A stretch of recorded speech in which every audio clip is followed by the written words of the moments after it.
Hello, dear students. My name is Ruchi Sanger, and this lesson is for Class 10, English Language and Literature, from the NCERT textbook First Flight. This is part 2 of the poem for Anne Gregory by William Butler Yeats. The objective is to recapitulate part 1 briefly, to familiarize you all with the poet and the background of the poem, to enable appreciation of the poem via local comprehension, and to infer and comprehend the literary devices.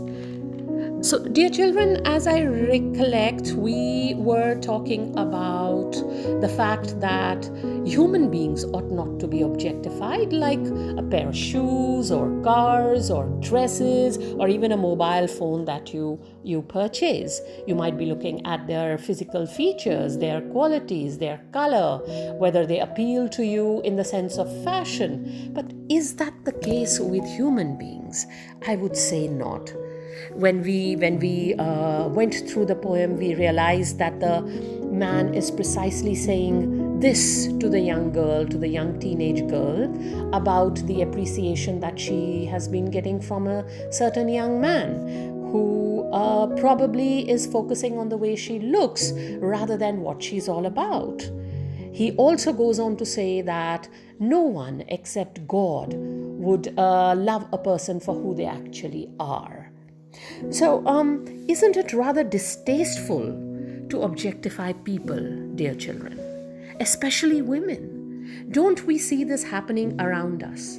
How rich is the person? How good looking? What's the social status? What's the caste or religion? Can't we love someone for who they are rather than what they represent?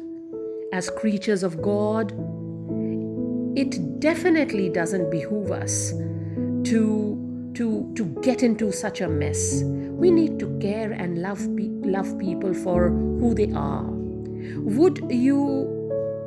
Do you think that your pet would love you only if you have money or if you wear branded clothes? Not true, is it? This is what the poem is definitely aiming at.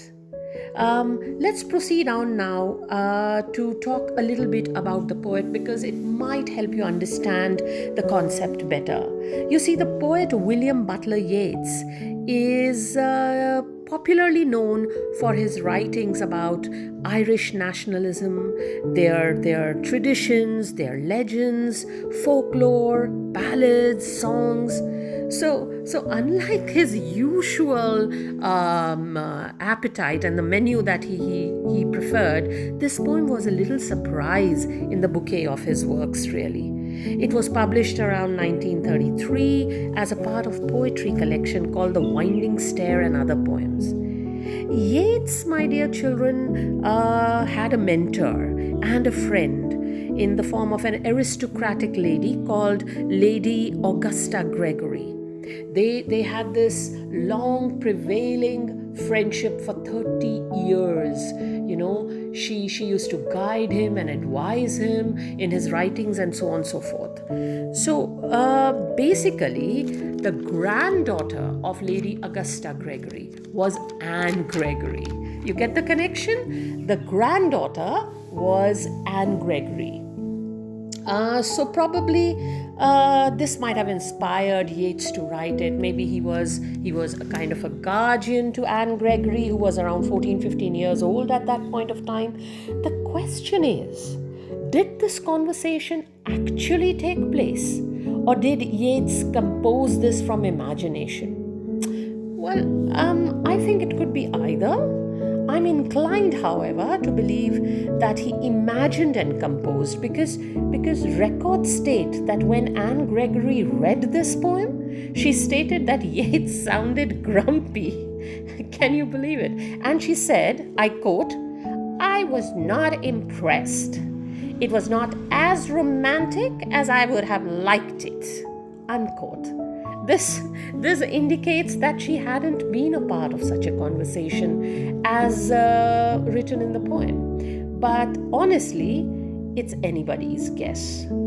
By the way, it might interest you to know that Yeats' own daughter was also named Anne.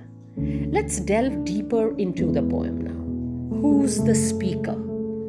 The poet or some other man? Given the background, it's safe to assume that the speaker is the poet. Let's try and figure out if the poem has a rhyme scheme. What do you think? Let's take it from the top. Look at stanza 1. Man, despair, colored, air, alone, hair. Well, that definitely makes it systematic. So it's A, B, C, B, D, B. Next stanza.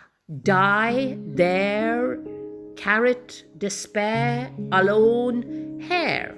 Again, A, B, C, B, D, B. Stanza 3 also follows the same rhyme scheme. So we know the rhyme scheme now. Is there a line or a phrase at the end of each stanza that repeats itself? Check. Come on, focus. Look at the last lines of each stanza.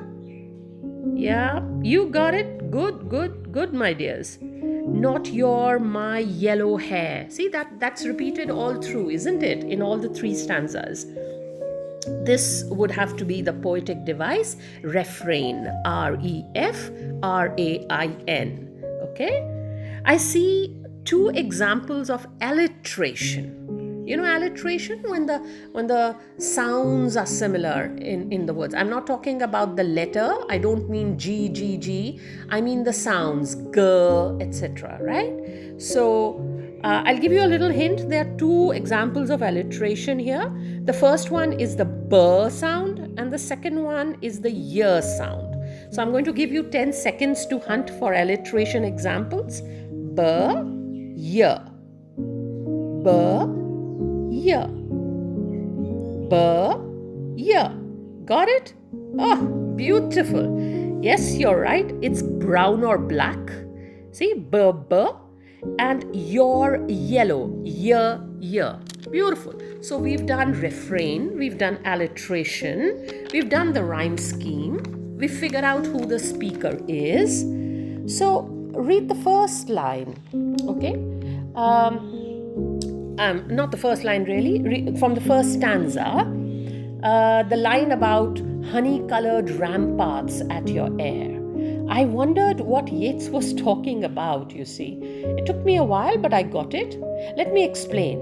Ramparts, as the glossary of the poem in your book says, are those huge walls that act as defense of a fort or a castle on which, the soldiers stand guard. Well, to the poet, Anne's curls of golden hair at her ear seem like ramparts protecting her face, okay? So if we compare, we'd say, just as ramparts guard a fort, similarly, the golden hair curled around the ear appear to be guarding Anne's face.